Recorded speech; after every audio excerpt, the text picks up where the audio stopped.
Hello বন্ধুরা, কেমন আছেন? আশা করি ভালো হবেন। আমিও ভালো নাই। এই যে যাচ্ছি, এই যে আমার মেয়ে দাঁড়িয়ে আছে, এই যে কাজকর্ম এই যে সব করতে যাচ্ছি। হ্যাঁ, এই যে সব উলট পুলট হয়ে আছে। এখন আর পারছি না কোনো রকম। বাসন ফাসন সব পড়ে রয়েছে, একটু রেঁধেছি, কোনো রকম খাচ্ছি। আপনার দাদাভাই নাই, কিছু করার আমার নাই। ঠিক আছে, এই যে দিয়ে ভাবলাম পুরোনো ভিডিওগুলো দুটো ছিল, দিলাম আপনাদের। হ্যাঁ, ব্যাস আপনারা পাশে থাকবেন, আর আমার কিছু বলার নাই। ব্যাস তারা চাবি প্রচুর টেনশন, এখন আমি প্রচুর চাপে আছি, এত টেনশন এত চাপে আছি। আমি জীবনে এমন চাপে আমি জীবনও ছিলাম না। হ্যাঁ, আজকে আমার যা পরিস্থিতি হয়ে গেছে, আমি কি কালকে খাবো, কি বাচ্চাকে খাওয়াবো আমি জানি না। ব্যাস আপনাদেরকে থেকে একটাই কথা আছে, আপনারা পাশে থাকুন। যদি একটু আমার ভালোবাসার আশীর্বাদ দেবেন, যেন আমি নিজের সন্তানকে মানুষ করতে পারি, এইটাই হচ্ছে কথা। চারদিক থেকে এখন আমি প্রচুর ঘিরে আছি চারদিক থেকে। আমি উঠতে পারছি না, এক মুঠো কী করে কোনো কাজ করি না। এই ব্যাস সংসার করতাম, এই একটু টুকটাক ভিডিও বানাতাম, আর এছাড়া আমি কিছুই করতাম না। আজকে এই যে বাসনপত্র সব পড়ে আছে, যাচ্ছি মাজবো, ধুবো, ব্যাস।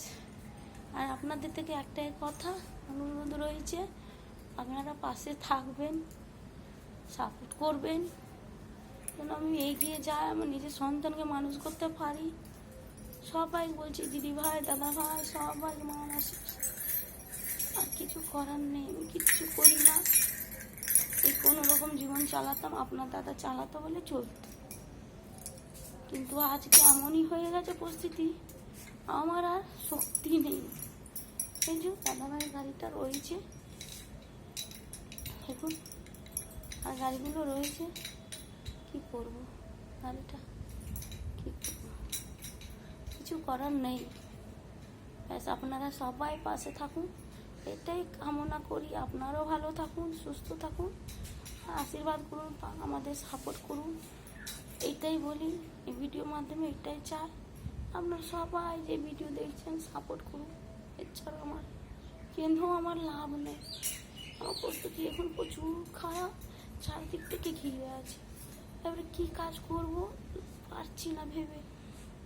মেয়েকে কি করে খাওয়াবো, এই যে মেয়ে আমার দাঁড়িয়ে রয়েছে, আর পারছি না বলতে, এত কষ্ট হচ্ছে, পারা যাচ্ছে না। জীবনে মনে হচ্ছে অনেক দূর থেকে হেরে গেছে। কত কষ্ট করে সংসার করলাম, কত কষ্ট করে মানুষ করছি সংসারকে, তাও আর আজ পারলাম না, আমি হেরে গেছি। কি করব না করব আপনারা কমেন্টে একটু জানান। হ্যাঁ, কি করে রোজগার পথে হাঁটবো, মেয়েকে খাওয়াবো আমি জানি। বেশি রাখছি।